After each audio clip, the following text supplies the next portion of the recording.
Are you a business owner or employee who needs to network but is terrified of walking into a room full of people you don't know? Are you afraid of being left out of conversations or being awkward in the conversations you do have? Your tour guide, Faithann, is here to walk alongside you through the networking terrain, offering tips and tricks to network with ease. She'll also bring insightful interviews with successful business owners who have used networking to expand their businesses. Building relationships is the heart of networking, and generosity is the cruise ship that will navigate you toward those important relationships for your business or career. Grab your sunscreen and suitcase. Faithann is ready. Are you? Hello there, and welcome to the Networkers Tour Guide podcast. I'm your host, Faithann. I'm glad you found the show. Networking is providing opportunities for others that they would not have except for you, so that you have standing to ask for opportunities from those same people when you need them. How do we create opportunities for others, and how do we ask for those same opportunities? Well, that's what this podcast is all about. It's what I'm here for. Let's dive into episode 25. Well, listener, I have a very special guest for you this morning. Her name is Tara Waddle with Waddle It Be LLC. Tara, thank you for coming on the Networkers Tour Guide podcast. Thank you so much, Faithann. I am really happy to be talking with you. I love that we actually initially connected through effective networking. That's how I originally met you.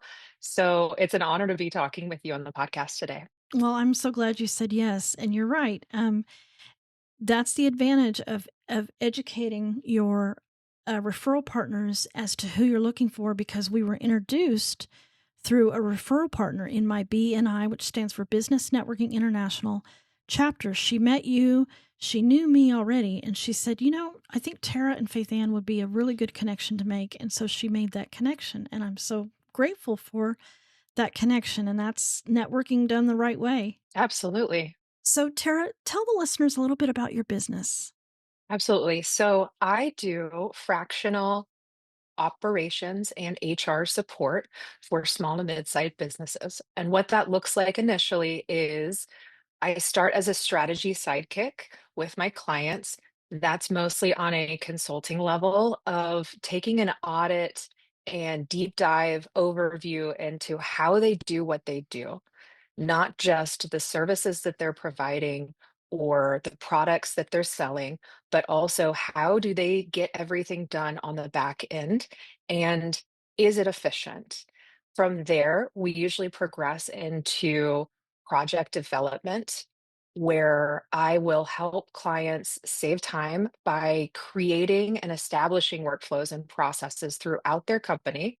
That could be from setting up a CRM or customer relationship management system, setting up some of their technical tools to get things done, and to make sure that communication is streamlined throughout the company from top to bottom.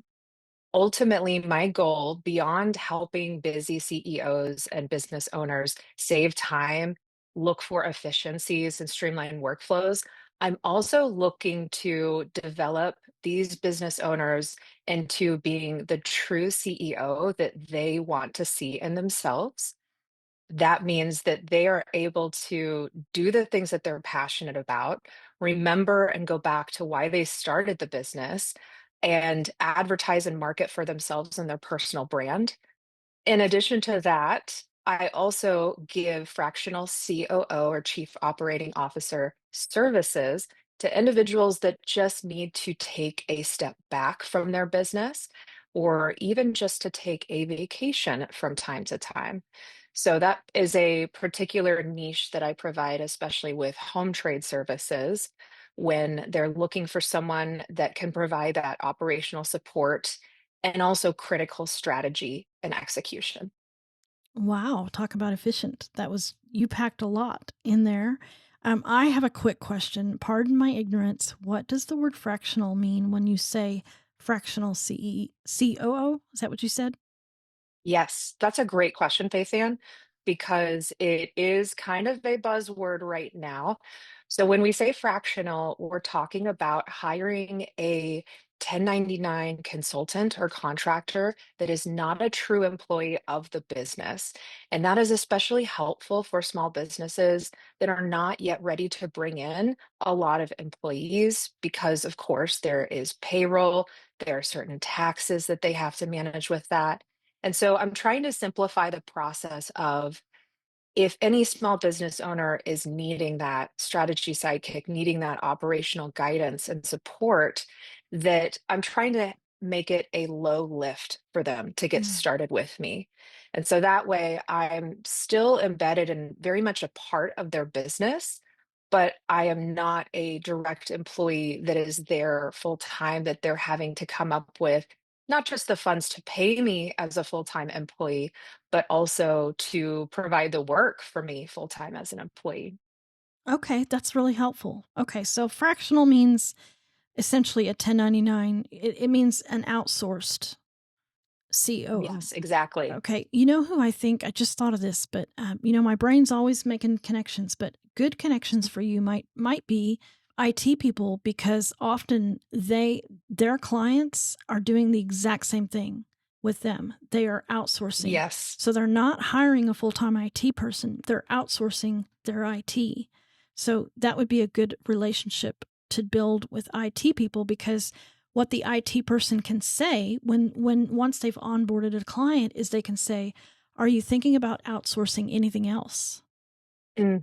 And then Yeah. you can say, when you onboard your client, you can say the same thing.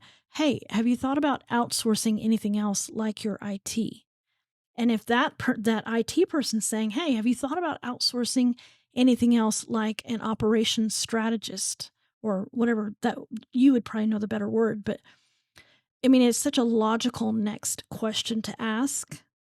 And so if you've got people in your back pocket, and if they are even considering it, can you imagine the warmness of that lead when you say, if they say yes, and you say, "Well, here's somebody I think you should talk to."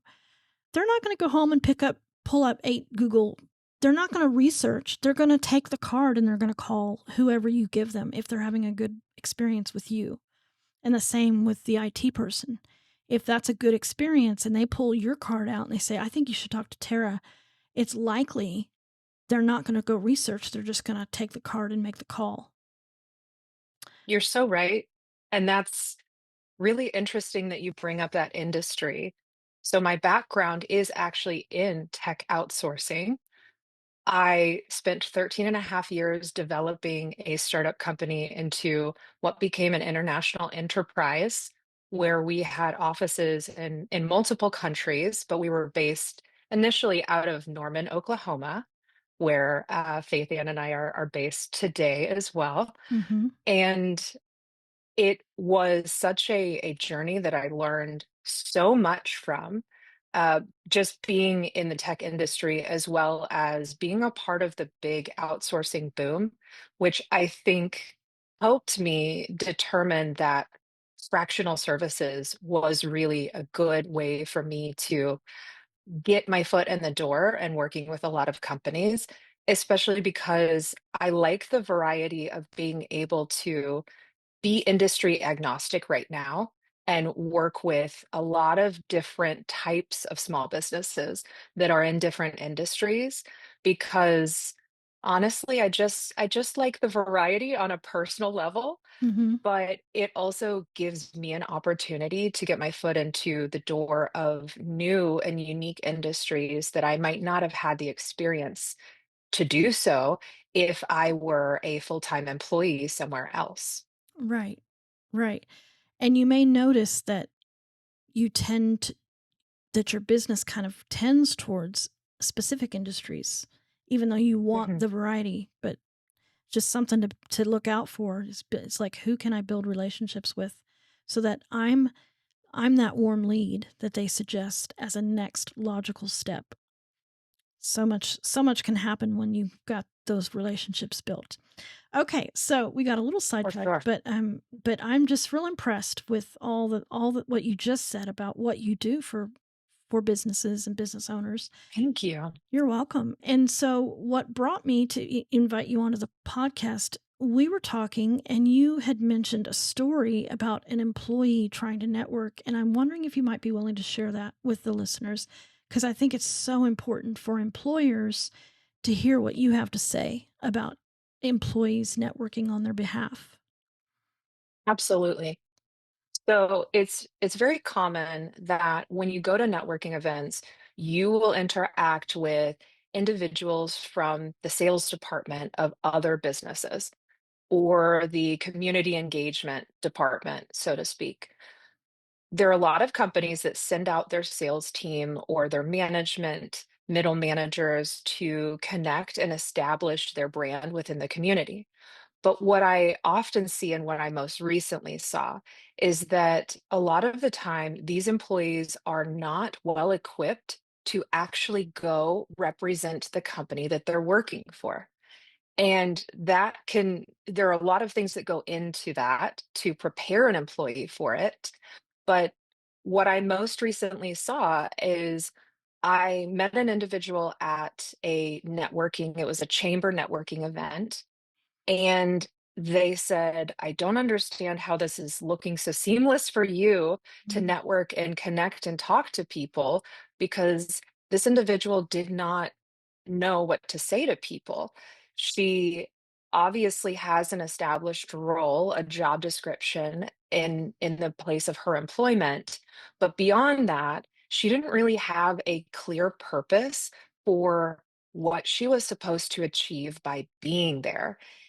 And that is such a critical piece of networking. You really have to understand, what are you trying to get out of it? And for an employee, that can be daunting if your boss, your manager, or your employer hasn't given you any type of goals, hasn't given you any type of representation that you can sell, not just as yourself and your personal brand, but on behalf of the business that you're working in. And so you and I had a follow-up conversation about that and how critical it is for businesses to communicate not just with the outside world in terms of marketing, but also internally with their employees. What do they do? What are they about? How do they do what they do? And what makes them unique and stand out? And as a former employer that hired a team of people that I would send to networking events, one of the things that I tried to put into practice is we would give our employees specific challenges to complete.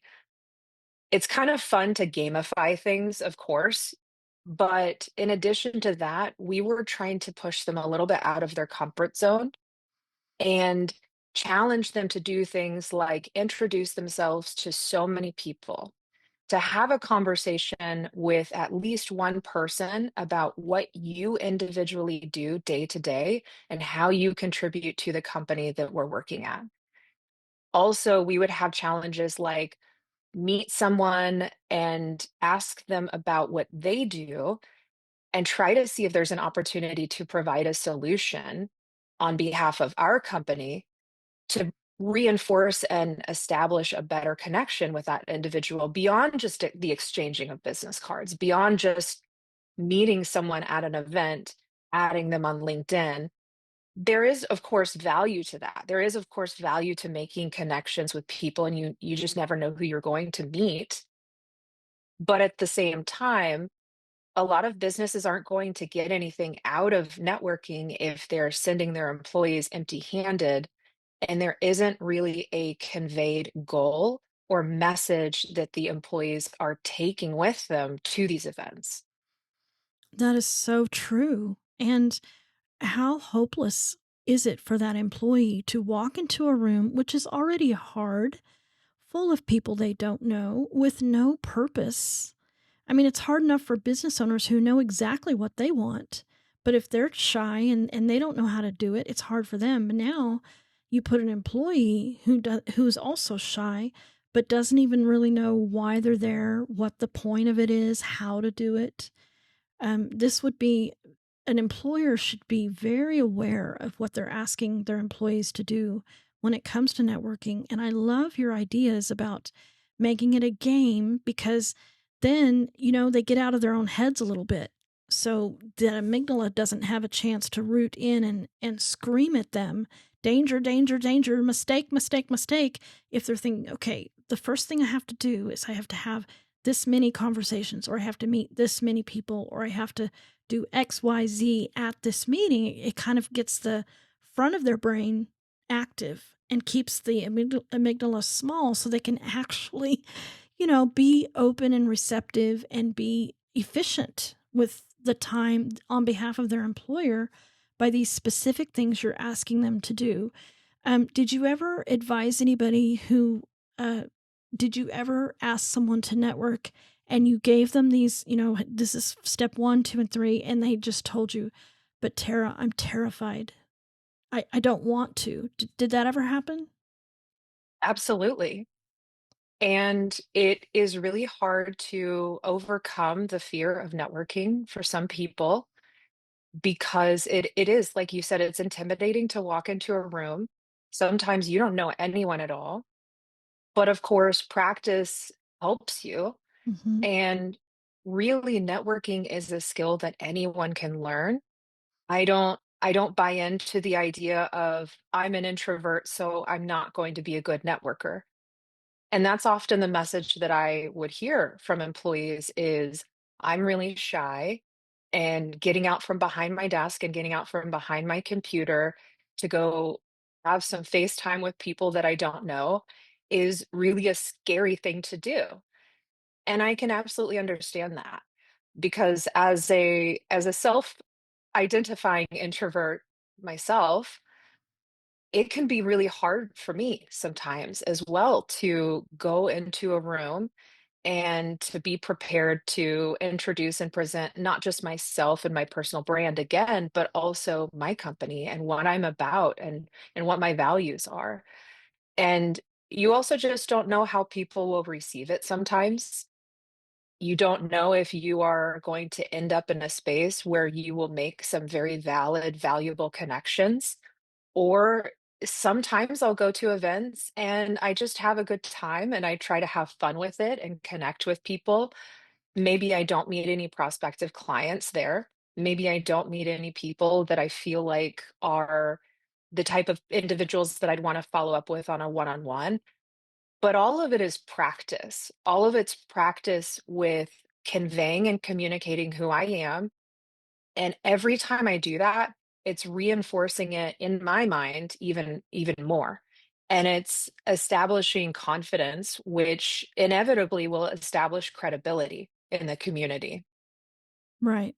So did you ever go with employees? Like, hey, I'll go with you first. Is that a helpful tool? It can be. And yes, I did. A lot of the time I would go and guide individuals and I would be the one to initiate conversations, and then I would find ways to pull them into it and put them on the spot a little bit to talk about what they did. It wasn't always effective, I'll be completely honest, because I do have, 20 some years of networking experience for myself professionally, and it sometimes is very easy for me to just steer the conversation and take charge, and a lot of the time, being the boss with your employee at a networking event can be a little, I would say that it can dim their light a little Mm, bit mhm, more than I would want to.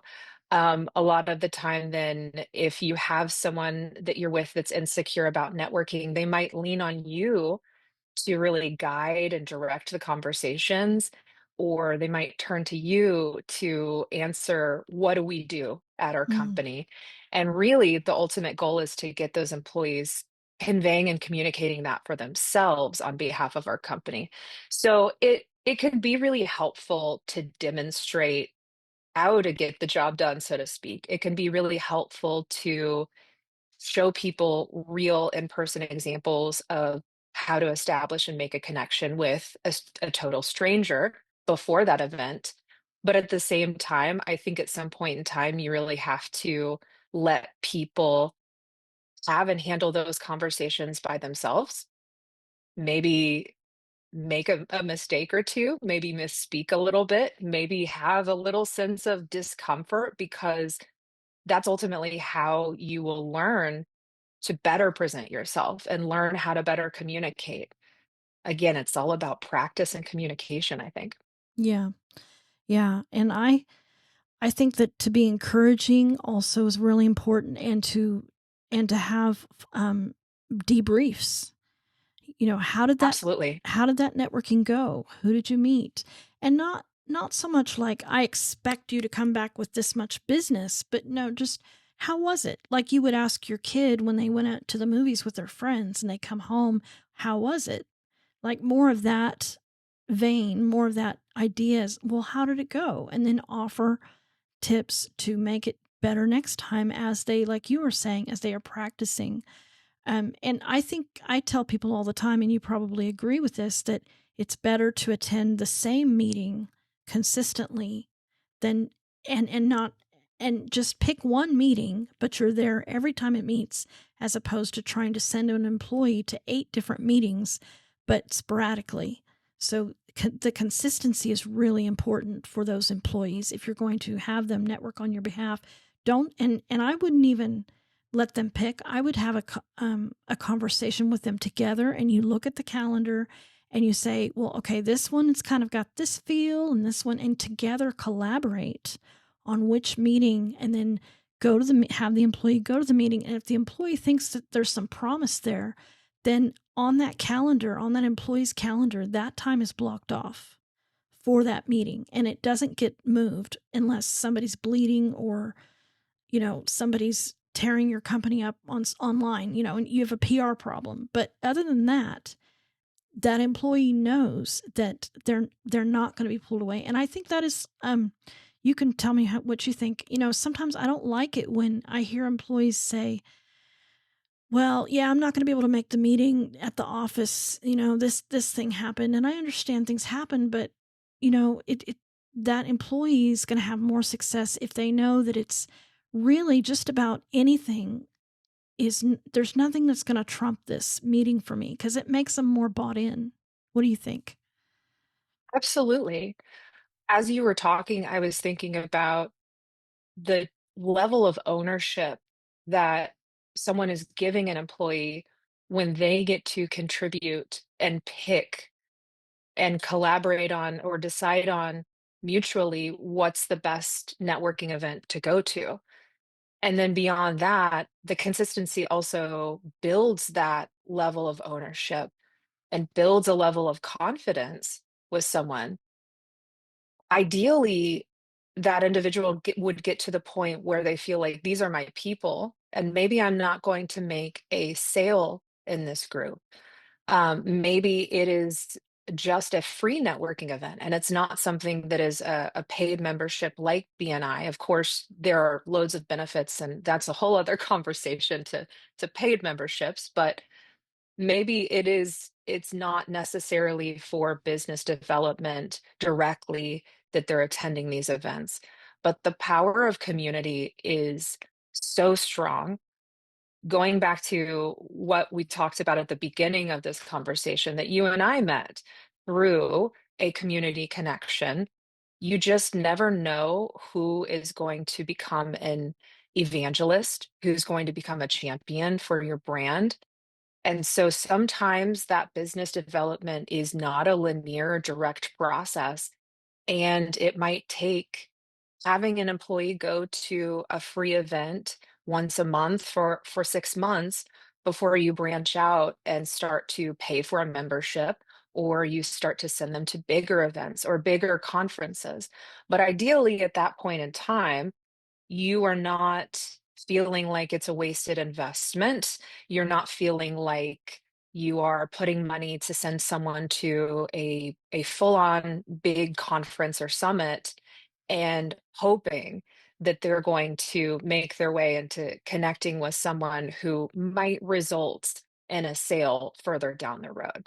So I think that just the value of, again, we're going to repeat this multiple times, but the value of that consistency, building that confidence, those are really some key aspects to leveling up your ability to be an effective networker and getting to the point where you're networking and the result is actual sales. The result is business development. Hi, listeners. Are you someone who struggles to make a great first impression when you meet others? Faithann has put together her guide to help you make a great first impression no matter where you are. This quick guide gives you simple tips to leave a powerful first impression, the first step to relationship building. Go grab this free resource today by clicking on the impressions link in the show notes.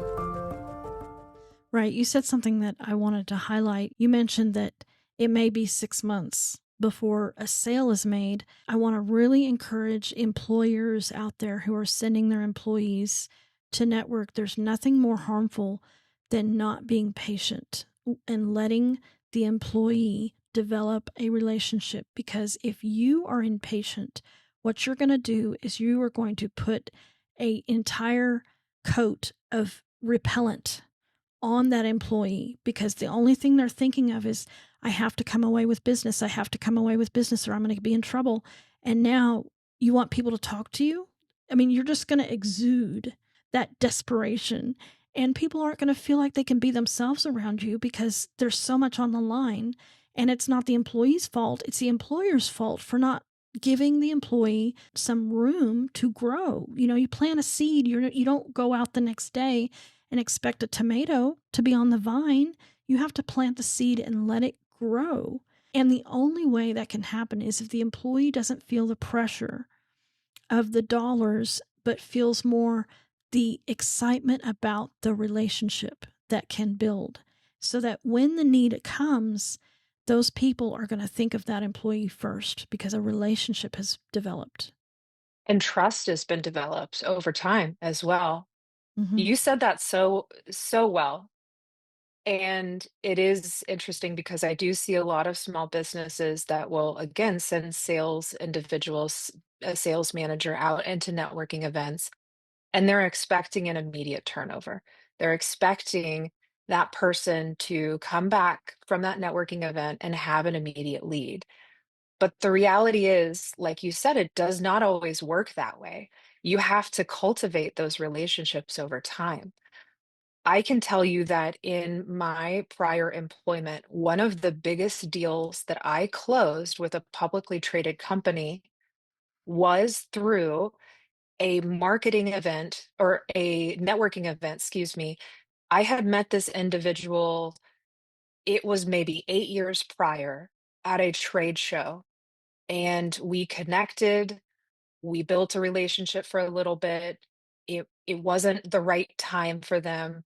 And then some 8 years later, they came back around because they remembered the trust that we had developed so many years ago.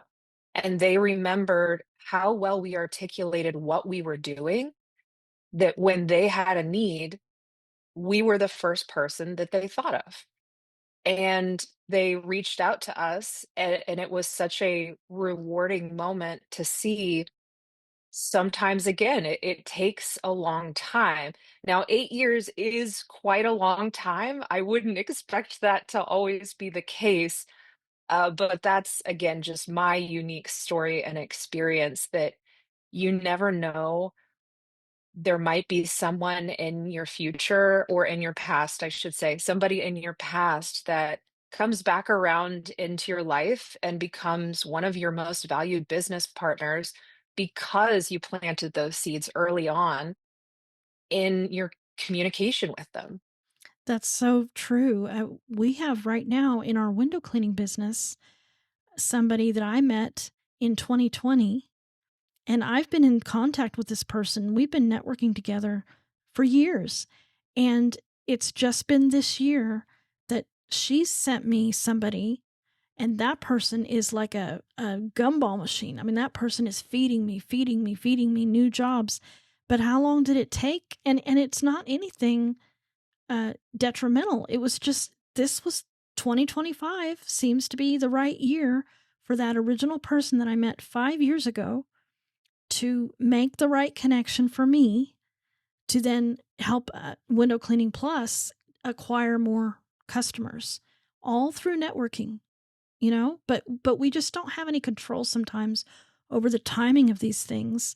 And the best thing for us to do is to be patient and to be encouraging. And I will mention, I did write an article about this a while ago. It's Tour 20 on the Networkers Tour Guide blog, which you can find at the networkerstourguide.net/blog. And it's called 4 Strategies to Set Your Employee on the Right Path to Network. And I do talk a little bit about goal setting.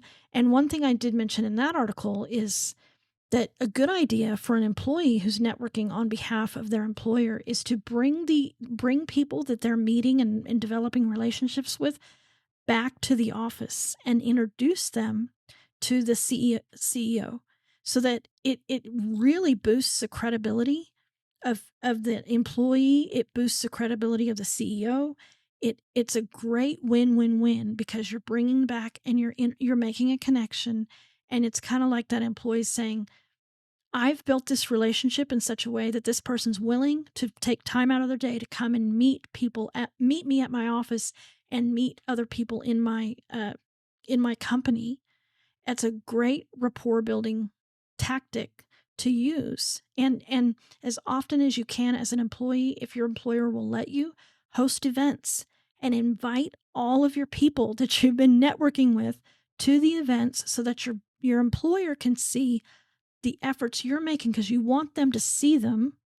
Do you have any other tips for how now that employee can show their employer the fruit of their labor? That's a great question.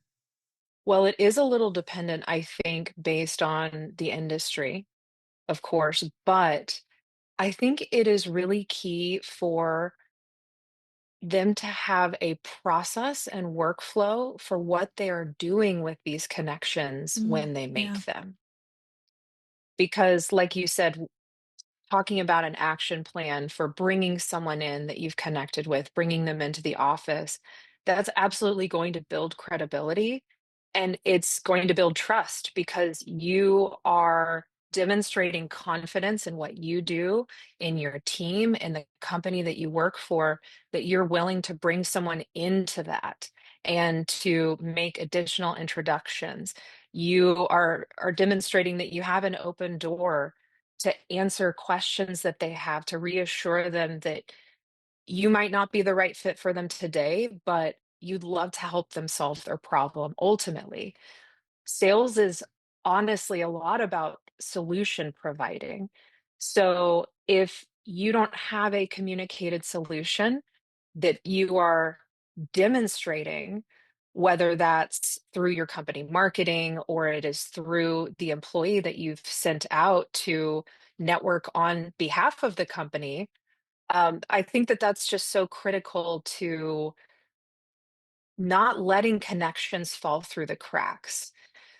So going back to what I mean about the process, beyond just inviting someone into the office, like you mentioned, which is such a great strategy, you also want to be able to keep track of your network and who you are connecting with. Because had I not made a note in my sales CRM, which you don't necessarily need a robust CRM to do this, but had I not made a note about this individual that I met 8 years prior, I might not have remembered who this person was. I mean, it was 8 years ago. And I think it's so important to have a strategy for not just going out and knowing what you're going to communicate and how you're going to communicate it, knowing your goals, what you're trying to achieve, and going out and networking, but also what's the next step beyond that? What are you doing with those connections that you make? Again, it's not just about exchanging business cards, adding them on LinkedIn, and calling it a day. Are you tracking that person as a possible evangelist for you in the future? Could they represent you and connect you with other people in the future? Or is it maybe someone who could be a prospective client for you later down the line?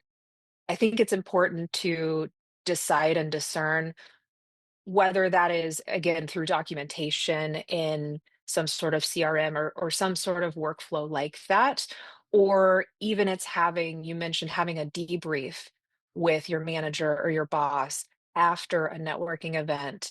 That could be a good opportunity to say, I met this individual, this is what they do. And you have an opportunity to allow the employee to take ownership of that relationship and decide mutually, is this someone who could be a good fit, a prospective client for us in the future? Or is this someone that is just a part of our network that we want to continue to nurture and stay connected with on a different level? Right. Right. I love this evangelist idea of people being your evangelists. I call them cheerleaders, but I like evangelist because I'm kind of a religious. I'm not kind of. I'm I'm very religious. I'm a Christian, and I'm very familiar with that word, evangelist. The good news. I think that's what that word means. Actually, is good news, but I could be wrong. But those people, like you said, who help you spread the word about your business, but that may not be a good fit for you as a client, but they're a great evangelist for your brand. And I Mhm. think the more an employer understands that there are different kinds of people that you're going to bring in prospective clients, you're going to bring in cheerleaders, you're going to bring in referral partners. That's that IT relationship I've talked about at the very beginning. There's different kinds of people, and every single person you meet at the networking event, it doesn't need to be a potential client. And in fact, often we don't need everybody in the room. That can be too overwhelming if you think, well, you have to connect with every single person in the room. No, if you're strategic about it, and if you're training your employee to be strategic, you can have different kinds of people that fill different roles for you. And we always need to remember too that as we're wanting introductions, we also need to be making introductions. We need to be passing referrals. We need to be lifting other business owners up.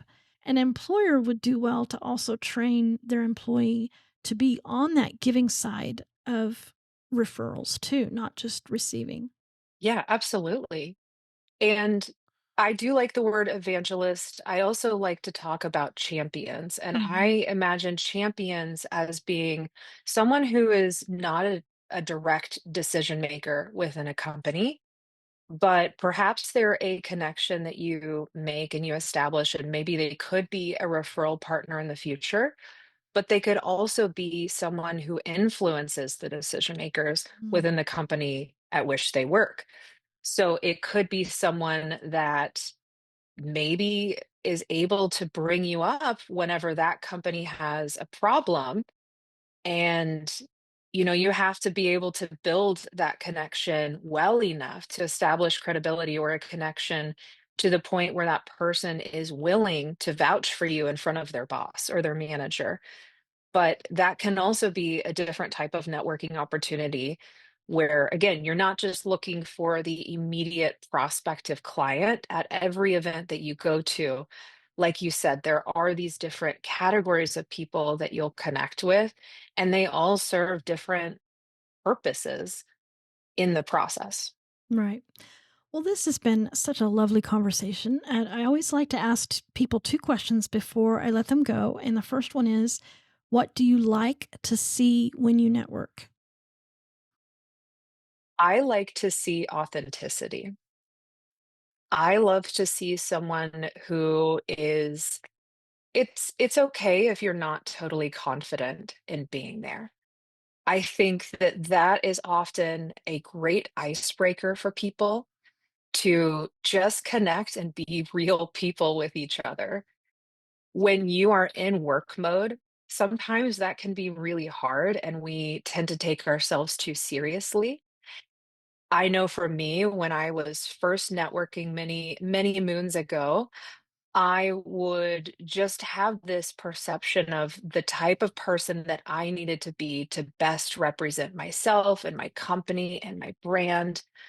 And the result was that I didn't find the best connections. I wasn't building the best credibility with the people that I was meeting because whatever it was, whether they were feeling the lack of authenticity, whether they were seeing that I was nervous to be there, it didn't really put a good taste in their mouth to continue to have a connection, to have a relationship with me.